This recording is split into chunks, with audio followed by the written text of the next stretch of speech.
मेरा नाम पवन कुमार जी। मैं बोकारो झारखंड से हूँ और वर्तमान में भारतीय मजदूर संघ से संबद्ध भारतीय रेलवे मजदूर संघ के राष्ट्रीय अध्यक्ष का दायित्व है। अध्यक्ष जी, देखा जाए आज भारतीय रेल मजदूर संघ का जो है केंद्रीय कार्यालय का उद्घाटन जो है रेल मंत्री अश्विनी वैष्णव जी द्वारा किया गया। कितनी खुशी है, मैं ये जानना चाहूँगा पहले तो। ये देश में बहुत तेज़ी के साथ परिवर्तन हो रहा है। बरसों से आज़ादी के बाद जो कि राष्ट्र हित सर्वोपरि नहीं रखने वाले संगठन है,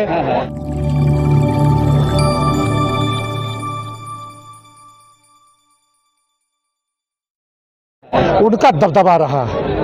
नतीजा सबके सामने था, परंतु इस 11 वर्षों में धीरे धीरे परिवर्तन हो करके जो एक राष्ट्रवाद का विचारधारा है उसका विस्तार तेज़ी से हो रहा है और उसी के तहत हम भी राष्ट्रवादी लोग रेलवे के अंदर में बरसों से काम करके जब हमने राष्ट्रवाद की विचारधारा को आगे बढ़ाया, रेलवे को आत्मनिर्भर बनाने के लिए हमने अपने प्रयास तेज किए, तो रेल मंत्री जी के इच्छा शक्ति से ये उनके सहयोग से ये कार्यालय उपलब्ध हुआ है। इसीलिए मुझे आज के अवसर पर बहुत खुशी है। पवन जी, अभी तक आप दरी पर बैठकर और चटाई में बैठकर आप अपनी मीटिंग करते थे और आज आपको भारत की राजधानी दिल्ली के अंदर और दिल्ली के दिल के अंदर आपको ऑफिस मिला है, इस संबंध में क्या कहेंगे? जैसा कि आप सभी जानते हैं कि भारतीय मजदूर संघ जब 1955 में शुरू हुआ तो जीरो से शुरू हुआ, शून्य से शुरू हुआ। जिस समय हमारे भारतीय मजदूर संघ की स्थापना हुई,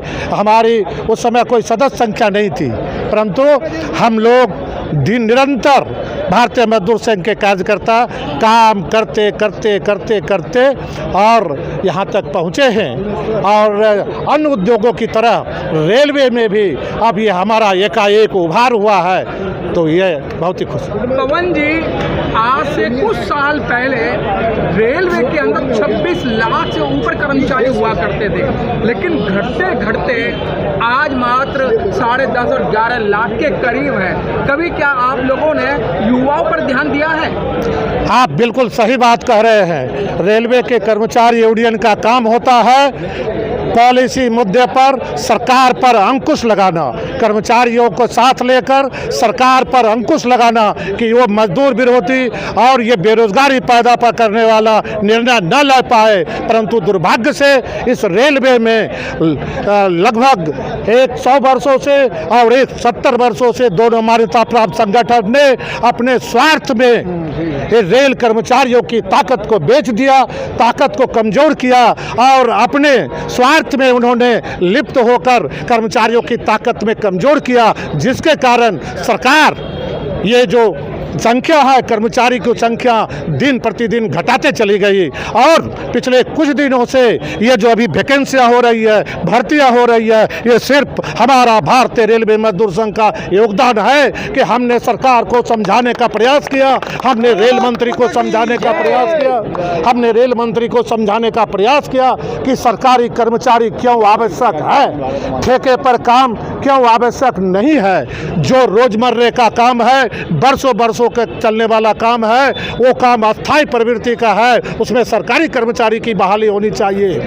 ये हमने समझाया है और उसी का परिणाम है कि जो रिक्त पद थे धीरे धीरे वैकेंसी भरने में वृद्धि हुई है। पवन जी, आपको भी मालूम है कि 75 और 80% जो आपकी रेल है वो प्राइवेट हाथों में जा चुकी है, लेकिन मंच से कहा जाता है कि कोई प्राइवेटाइजेशन नहीं है, कोई निगमीकरण नहीं है।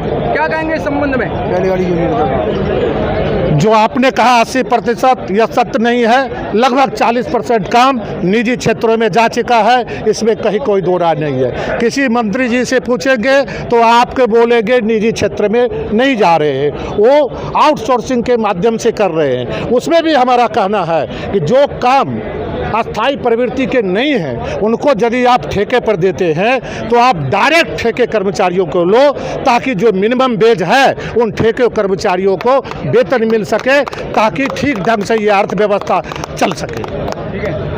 आखिर में चलते चलते क्या कहना चाहेंगे रेलवे कर्मचारियों के हित के लिए? रेलवे कर्मचारियों को दोनों फेडरेशन के लोगों ने बरसों से अपने पारिवारिक विकास में भ्रष्टाचार में लिप्त होकर कुछ भ्रष्ट अधिकारियों के साथ मिलकर रेलवे का उन्होंने बंटाधार कर दिया है। इसलिए रेलवे कर्मचारियों से हमारा आग्रह है कि आप अब भी समझिए, अब भी चेतिए, और आपके हित का बात करने वाला यदि कोई संगठन है तो वो भारतीय रेलवे मजदूर संघ है। हमारे संगठन से आप अपने अपने जोन में जुड़िए और हम के आपके हक की लड़ाई लड़कर दिलाकर रहेंगे। चलिए, धन्यवाद।